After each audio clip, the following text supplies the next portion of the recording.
Field marshal की मुलाकात हुई कारोबारी नुमाइंदगान के साथ। इसी प्रोग्राम के अंदर हम अली मोहम्मद ख़ान से भी बात करेंगे हुकूमत और अपोजिशन के ताल्लुकात के ऊपर, और फिर ये भी देखेंगे कि 16 साल बच्चों के तो सोशल मीडिया अकाउंट हो सकते हैं, लेकिन इससे कम उम्र के बच्चों के सोशल मीडिया अकाउंट नहीं होने चाहिए। सेनेट के अंदर एक बिल आया। लेकिन जो बड़ी स्टोरी अब हम आपके सामने रखना चाहते हैं वो है कारोबारी बरादरी के नुमाइंदगान की field marshal general Asim Munir के साथ मुलाकात। हमारे पास 2 नुमाइंदगान मौजूद हैं जो इस मुलाकात में भी मौजूद थे। कामरान अरशद साहब जो चेयरमैन एप्टमा है। कामरान साहब आपका बहुत शुक्रिया, आपने हमें ज्वाइन किया। और मियाँ अबू ज़र शाद साहब जो सदर हैं Lahore chamber of commerce industry. मियाँ साहब आपका भी बहुत शुक्रिया, आपने हमें ज्वाइन किया।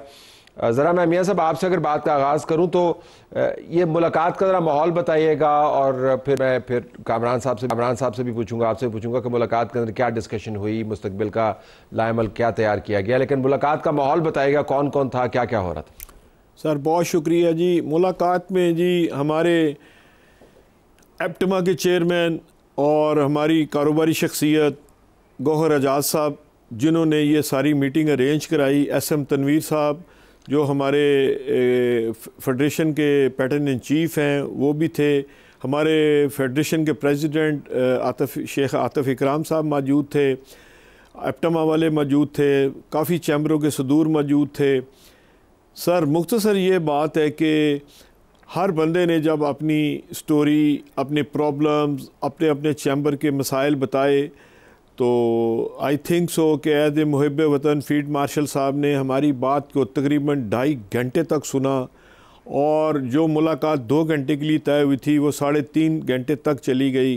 खाना डिनर बहुत अच्छा दिया उन्होंने, मगर उन्होंने जिस दिलचस्पी से और अपने हाथों से और जिस तरह उन्होंने नोट्स लिखे थे, मैं सलूट करता हूँ कि इस तरह काश हमारे पाकिस्तान के सियासतदान इनसे सबक हासिल करें और सीखें कि दुनिया में तरक्की करने के लिए सिपह सलार कहाँ कहाँ जाएंगे। फील्ड मार्शल साहब ने जिस मोहब्बत से हम सब कारोबारी लोगों को इज़्ज़त और एहतराम का रिश्ता दिया है, ये सदियों बाद ऐसी मुलाकातें होती हैं जिसमें उन्होंने हर सेक्टर को फ़र्दन हर सेक्टर के प्रॉब्लम को ज़ाती प्रॉब्लम समझा और एक एक बात को इतनी गहराई तक गए हैं कि मैं समझता हूँ कि उन्होंने हमें हमारी फील्ड मार्शल होने का सबूत अदा कर दिया कि उन्होंने किस तरीके से ये तो आपने साबित कर दिया कि ये बड़ी बेहतरीन मुलाकात हुई, और आपने लफ्ज़ सदियों का इस्तेमाल किया। मेरे ख्याल में बरसों का लफ्ज़ इस्तेमाल करते ज़्यादा बेहतर था। लेकिन कामरान साहब, ये पहली मुलाकात तो नहीं है किसी आर्मी चीफ़ के साथ, पहले भी बिज़नेस कम्यूनिटी के राब्ते रहे हैं।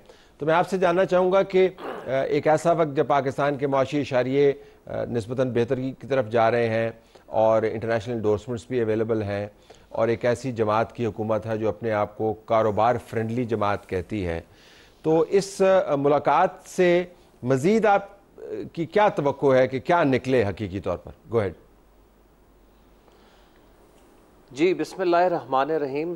तलत साहब, मैं ये समझता हूँ कि एक बड़ी मुस्बत मुलाकात थी, बड़ी अच्छी मुलाकात थी, और मुलाकात का पर्पज़ ये था कि सारे चैम्बर्स के प्रेसिडेंट्स, जिस तरह अबू ज़र साहब ने बात की, हमारे पैटर्न इन चीफ़ एंड साबका वफाकी वज़ीर गौहर एजाज साहब की ज़ेर निगरानी जिन्होंने ये मीटिंग ऑर्गेनाइज़ करवाई थी, सारे बिज़नेस हाउसेस की एंड चैम्बर्स ऑफ पाकिस्तान की एंड एप्टमा की, फील्ड मार्शल साहब से। सर पर्पज़ ये था कि जब से ये बजट 2025-26 आया है और इसमें जो शिकें हैं FBR ने जो उनको अनचेक्ड पावर्स दी गई हैं, ट्रेडर, ताजर, बिजनेसमैन, इंडस्ट्रियलिस्ट को हरासा करने की या सिर्फ एक शक की बुनियाद पर अरेस्ट करने की 37A और 37B के तहत, और उससे जितना बिज़नेस कॉन्फिडेंस अफेक्ट हो रहा है, उसके साथ साथ और काफ़ी सारी चीज़ें थी FBR रिलेटेड, वो हम उनसे डिस्कस करने गए थे, उन्हें आगाह करने गए थे।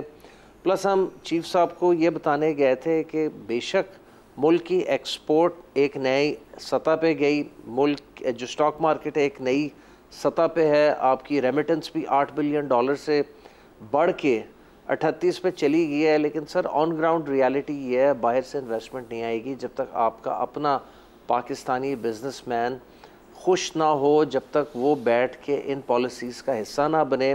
फिर दूसरी बात हमने ये की सर कि ये हमारी ही बिज़नेस कम्युनिटी, ताजर बरादरी और इंडस्ट्रियलिस्ट हैं जो इस मुल्क की टैक्स कलेक्शन को पिछले साल के 8 खरब से इस साल के 12.3 खरब तक लेके गए।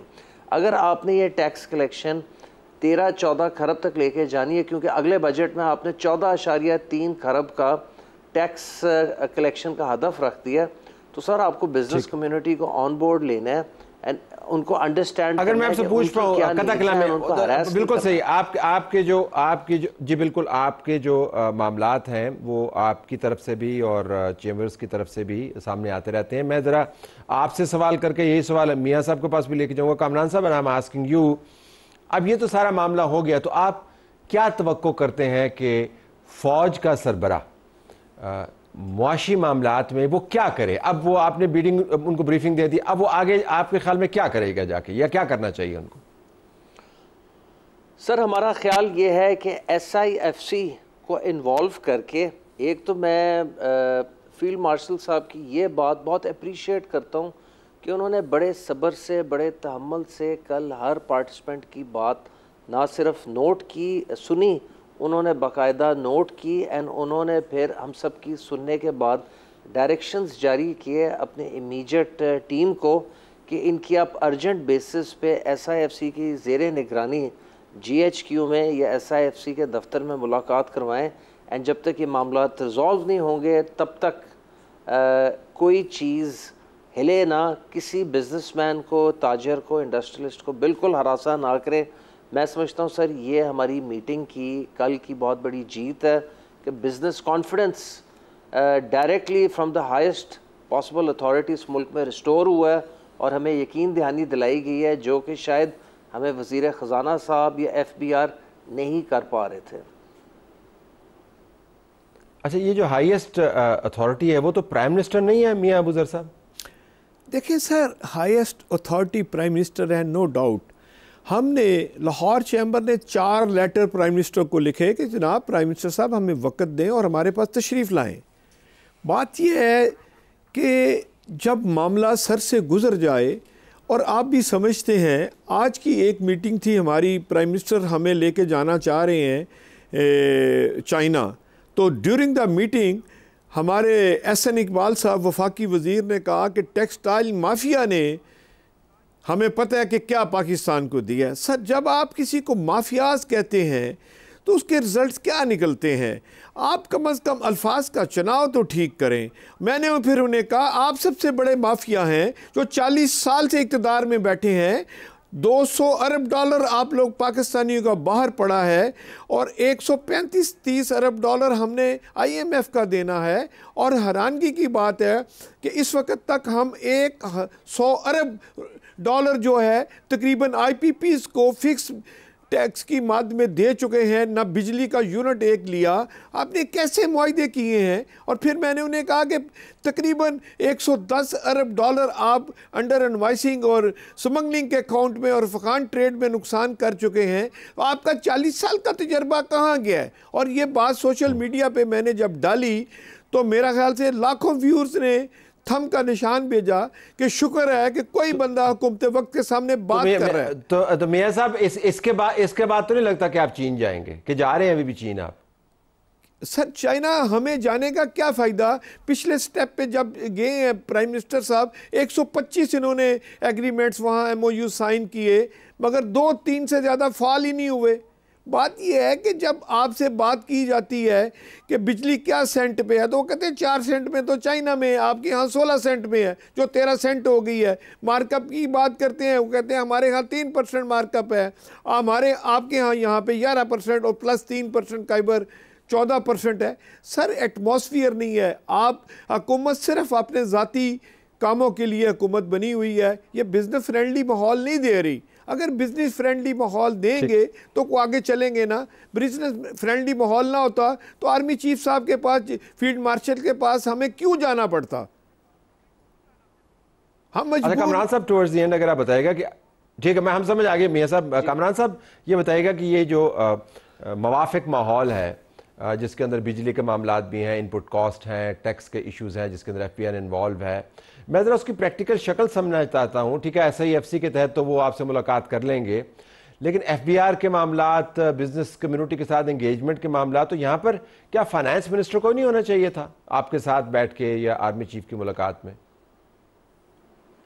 सर बिल्कुल होना चाहिए था। वो अमेरिका गए हुए हैं, जो US टैरिफ्स हैं उनको निगोशिएट करने एंड हुकूमत को रिप्रेजेंट करने, तो वो अनफॉर्चुनेटली नहीं थे।